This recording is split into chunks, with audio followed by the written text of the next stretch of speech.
sahabat, Rasulullah SAW bersabda, "Ahibbullah lima yaghdukum bihi min ni'amih." Cintailah Allah karena Allah telah memberikan kalian banyak sekali kenikmatan. Wa ahibbuni li hubbillah, dan cintai aku demi kecintaan kalian kepada Allah. Wa ahibbu ahla baiti li hubbi, dan cintailah keluargaku, anak cucu keturunanku demi kecintaan kalian kepadaku. Rasulullah sendiri telah memerintahkan kita untuk mencintai keluarga beliau, anak cucu keturunan beliau. Bahkan perintah ini bukan hanya dari Rasulullah, perintah ini datang dari Allah Subhanahu wa taala. Qul la as'alukum alaihi ajra illa al-mawaddata fil qurba. Wahai Muhammad, katakan kepada mereka, ini perintah Allah. Ini perintah Allah. Allah yang menyuruh Nabi Muhammad untuk menyampaikan pesan ini. Wahai Muhammad, qul, katakanlah kepada mereka, la as'alukum alaihi ajra. Aku tidak meminta apa-apa, aku tidak minta upah apapun atas semua dakwah pengorbanan yang telah aku lakukan demi kalian, untuk kalian. Aku gak minta apa-apa, illal mawaddata fil qurba, kecuali satu, cintai keluargaku. Ini kata Allah Subhanahu wa taala di dalam Al-Quran. Perintah Allah kepada Nabi Muhammad yang kemudian disampaikan kepada umatnya. Maka kita sebagai umat tidak sepantasnya untuk membenci siapapun keturunannya Rasulullah itu, bagaimanapun akhlak mereka, seperti apapun tingkah mereka, karena di dalam diri mereka mengalir darah Rasulullah Sallallahu Alaihi Wasallam. Hati-hati jika ada di dalam hati kita kebencian kepada zuriyah Nabi Muhammad. Saya di sini akan membawakan sebuah hadis. Kalian bisa mengeceknya sendiri dalam kitab Tafsir Al-Qurtubi. Nabi Muhammad SAW bersabda, "Man mata ala hubbi ali Muhammad mata syahidan." Siapa yang meninggal dalam keadaan mencintai keluarga Nabi Muhammad, keturunan Nabi Muhammad, dia akan mati dalam keadaan syahid. "Wa man mata ala bughdi ali Muhammad jaa yaumil qiyamah maktuban baina 'ainaihi ayisul yaum min rahmatillah." Siapa yang mati dalam keadaan membenci keluarga Nabi Muhammad, ada di dalam hatinya kebencian kepada ahlu baitin Nabi, apa kata Nabi Muhammad? Jaa yaumil qiyamah, kelak di hari kiamat dia akan tertulis maktuban baina ainaihi, tertulis di antara dua matanya, ayisul yaum, dia ini orang yang rugi, orang yang celaka pada hari ini, min rahmatillah, karena tidak mendapatkan rahmat dari Allah. Wa man mata ala bughdi ali Muhammad lam yashum raihatal jannah. Siapa yang meninggal dalam keadaan membenci keluarga Nabi Muhammad tidak akan mencium bau surga. Padahal bau surga saking wanginya bisa dicium dari jarak yang sangat jauh sampai puluhan tahun perjalanan. Kalimat hadis berikutnya masih dalam satu hadis yang disampaikan oleh Rasulullah yang ditulis oleh Imam Al-Qurtubi, "Wa man mata ala bughdi ali baiti fala nasiba lahu fi syafaati." Siapa yang mati dalam keadaan membenci keluargaku, kata Nabi Muhammad, dia nggak punya jatah dari syafaatku. Maksudnya apa? Gak bakal dapat syafaat Nabi Muhammad. Ini sebuah kisah yang terjadi di Irak. Ini kisah saya dapatkan dari guru saya, Dr. Segaf bin Hasan Baharun. Di Irak ada seorang mufti. Mufti ini rujukan dalam hal agama. Dia ini sangat alim, bahkan paling alimnya orang di situ. Mufti. Dia yang bisa memutuskan perkara hukum agama. Suatu ketika ada salah seorang syarifah keturunan Nabi Muhammad. Syarifah ini sudah janda, sudah berumur, punya anak, tapi tidak bisa memberikan nafkah kepada anak-anaknya karena dia hidup sendirian. Walhasil syarifah ini karena tidak bisa mencari nafkah dan sangat malu untuk meminta, tapi karena terpaksa, akhirnya dia pun mendatangi mufti Irak. Dan dia tidak mungkin mendatangi orang lain karena orang lain dia anggap tidak memiliki ilmu, tidak tahu kemuliaan keturunan Nabi. Maka dia datang kepada orang yang berilmu, kepada mufti Irak. Di situ dia bilang, "Wahai mufti, wahai tuan, saya ini syarifah, saya ini keturunannya Nabi Muhammad, dan saya dalam keadaan janda, punya anak yang harus saya kasih makan, tapi saya tidak bisa memberikan nafkah. Saya kesini mau minta bantuan kepada Anda." Lalu kata mufti Irak, dia mengatakan, "Kamu keturunan Nabi Muhammad?" "Iya." "Apa buktinya?" Ditanya dengan pertanyaan semacam ini. Maka syarifah ini tidak bisa memberikan bukti, karena pada zaman itu, kata guru kami, belum ada yang namanya kartu rabithah, pencatatan nasab para Alawiyin. Maka syarifah pun hanya bisa terdiam. Dia tidak bisa menjawab. Lalu kemudian dia beranjak undur diri sembari air matanya berderai karena sakit hati. Ditanya, apa buktinya kalau kamu ini cucunya Nabi Muhammad? Lalu dalam keadaan hati yang teriris perih seperti itu, dia menangis. Di tengah jalan ketika dia mau pulang, ada satu orang Yahudi. Dia melihat ibu-ibu jalan sambil nangis, dipanggil, "Bu, kesini." Rasa kemanusiaannya timbul. Ditanya, "Kenapa Anda menangis?" Lalu Syarifah ini menceritakan kronologi kejadiannya. "Saya ini Syarifah, keturunan Nabi Muhammad. Barusan saya datang ke rumah mufti, mau minta bantuan karena saya janda, tidak punya apa-apa, butuh nafkah untuk memberi makan anak-anak saya. Tapi malah ditanyakan, apa buktinya kalau saya keturunan Nabi Muhammad?" Diceritakan semuanya.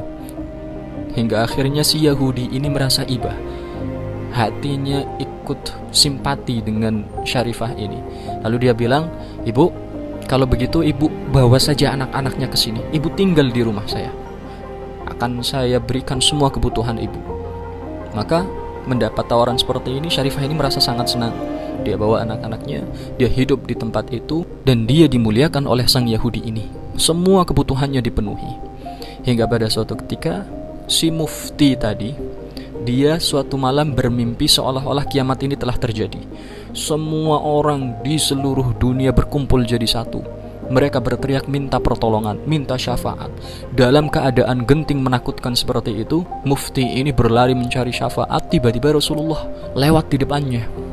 Maka langsung mufti ini berteriak, "Ya Rasulullah, ishfa'li, ishfa'li, tolong aku, berikan aku syafaatmu wahai Rasulullah." Maka Rasulullah menjawab, "Siapa ente?"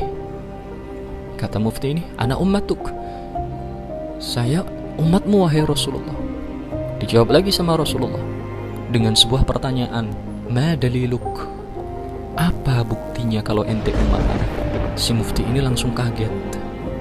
Dia langsung berusaha menjelaskan, "Ya Rasulullah, bukankah kata para ulama, engkau ini lebih mengenal umatmu, engkau sangat mengenal umatmu, dan aku adalah umatmu wahai Rasulullah. Masa engkau tidak kenal sama aku?" Dijawab lagi sama Rasulullah, "Seperti juga halnya ketika cucuku datang kepadamu meminta bantuanmu, kenapa kau tidak mengenalinya? Kenapa kau malah menanyakan satu hal yang justru membuatnya teriris hatinya? Kenapa kau tanyakan apa buktinya kalau kamu adalah cucu Rasulullah?" Maka si mufti ini menyesal. Tidak hanya itu, setelah pertemuan dengan Rasulullah ini dia tidak mendapatkan syafaat. Dia terus menjalani kejadian kiamat itu hingga dia sampai di sebuah istana yang sangat megah besar. Ditanyakan, "Ini istana untuk siapa?" Kemudian malaikat penjaga istana tersebut, "Ini istana untuk umatnya Rasulullah." Maka dia mengira, "Oh, mungkin ini istana adalah untukku." Ketika dia mau masuk, dihalangi oleh malaikat, "Ini bukan untukmu." Hingga kemudian mufti ini terbangun dalam keadaan sangat luar biasa menyesal. Dia keluar rumahnya, dia cari Syarifah itu. Setelah mendapatkan informasi, ternyata Syarifah itu tinggal di rumahnya sang Yahudi. Dia datangi rumah Yahudi itu. Setelah bertemu, mufti ini mengatakan, "Tolong berikan kepada saya Syarifah itu, biar saya yang menanggung hidupnya." Kata Yahudi, "Oh, kenapa Anda tiba-tiba datang meminta Syarifah itu dari saya?" "Sudah, saya ini mufti, saya ini orang muslim, saya lebih berhak untuk mengurusnya, untuk menanggungnya." Kata Yahudi ini, "Tidak, maaf, saya sudah lama menanggung dia, dan saya ingin terus menanggung dia." Akhirnya terjadi percekcokan di situ antara si mufti dengan orang Yahudi, memperebutkan Syarifah ini. Hingga akhirnya si mufti menanyakan, "Kenapa sih kamu ngotot banget mempertahankan Syarifah itu? Padahal kamu ini bukan orang muslim."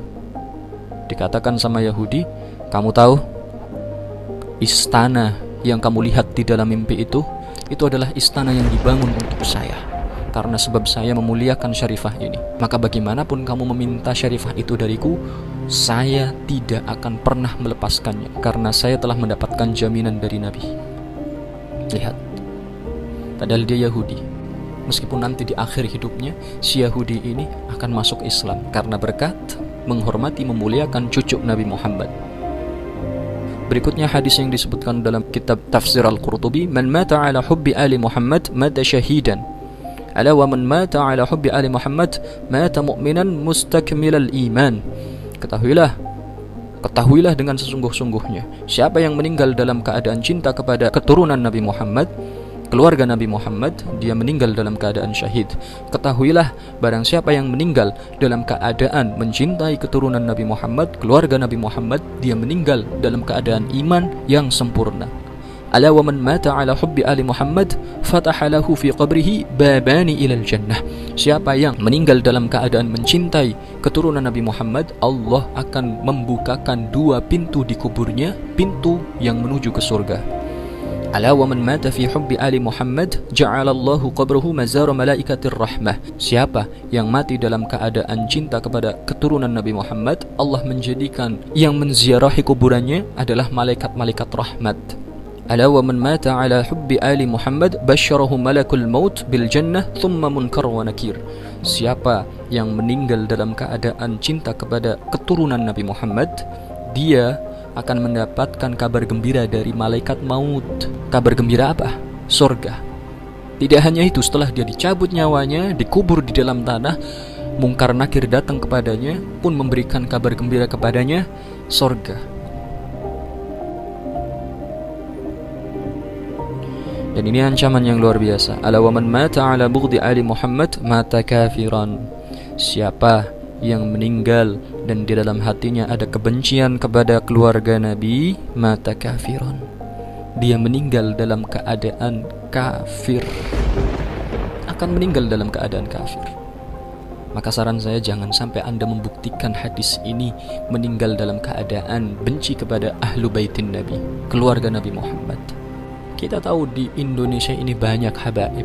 Di antara mereka ada yang alim, ada yang akhlaknya bagus, ada yang akhlaknya luar biasa. Dan di antara mereka kita akui, di antara mereka ada yang akhlaknya tidak sesuai dengan hati kita. Tapi tetap ingat, di dalam darah mereka mengalir darah kakeknya Rasulullah, darah yang pernah berjumpa dengan Allah Subhanahu wa taala saat Isra wal Mi'raj, darah yang diciptakan oleh Allah Subhanahu wa taala dari cahaya, darah yang penuh dengan keberkahan, darah yang penuh dengan kemuliaan. Bagaimanapun sifat mereka, bagaimanapun kelakuan mereka, tetap mereka adalah cucu Rasulullah. Apakah kita saat punya cucu dan dia nakal, senakal-nakalnya, lalu ada orang yang menghina cucu kita, yang menyakiti cucu kita sebagai kakek, sebagai nenek, apakah terima? Wallahi tidak. Dan itu kita, manusia biasa yang rahmatnya tidak ada apa-apanya dengan Rasulullah.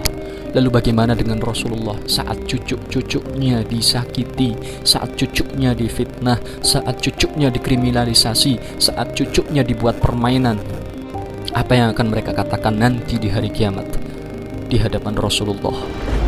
Kita disuruh untuk mencintai. Ahibbu ahla baiti lihubbi. Cintailah keluargaku, kata Nabi, demi cinta kalian kepadaku. Kita disuruh mencintai, bukan untuk memilih. Siapapun habibnya, siapapun syarifahnya, seperti apapun mereka, tetap kita cintai, tetap kita muliakan. Seperti kata Mbah Maimun Zubair, keturunan Nabi Muhammad ini seperti Al-Quran. Ketika ada secarik robekan Al-Quran, maka bagaimanapun juga robekan itu tetap Al-Quran, harus dimuliakan, tidak boleh dihina. Ancamannya luar biasa. Allah fi ahli baiti Rasulillah. Hati-hati dengan anak cucu keturunan Nabi Muhammad. Mereka adalah kesayangannya Nabi Muhammad. Jangan sampai kita sakiti mereka. Jangan sampai ada benci, ada dengki, meskipun sedikit di dalam hati kita kepada mereka. Jangan sampai. Mudah-mudahan kita dijaga oleh Allah, kita, keluarga kita, orang-orang yang kita cinta, dijaga hati kita oleh Allah Subhanahu wa taala dari kebencian kepada keluarga Nabi Muhammad, meskipun kebencian itu hanya sedikit, sebesar atom. Maka kita nyatakan bahwa kita mencintai para habaib, siapapun itu, mencintai para syarifah, siapapun itu, seperti apapun mereka. Saya mencintai Habib Muhammad Rizik Syihab, mencintai Habib Bahar bin Smith, mencintai Habib Hanif Al-Attas, mencintai Habib Muhammad Lutfi bin Yahya, mencintai Habib Ali bin Jindan, mencintai Habib Jindan bin Novel bin Salim bin Jindan, mencintai Habib Ahmad bin Novel bin Jindan, mencintai Habib Umar bin Hafidh, mencintai Habib Ali Al-Jufri, mencintai Habib Quraisy Shihab, mencintai Syarifah Najwa Shihab, mencintai semua para habaib anak cucu keturunan Rasulullah, meskipun ada di antara mereka yang sifat dan pendapatnya tidak sesuai dengan diri saya. Tapi mudah-mudahan video ini sebagai bukti di hadapan Rasulullah, dalam hati saya tetap menghormati dan memuliakan mereka tanpa pengecualian. Assalamualaikum warahmatullahi wabarakatuh. Jika kalian suka dengan video ini, like, share, and subscribe. Jangan biarkan kebaikan ini hanya berhenti pada kalian. Ajak yang lain juga ya, biar sama-sama masuk surga.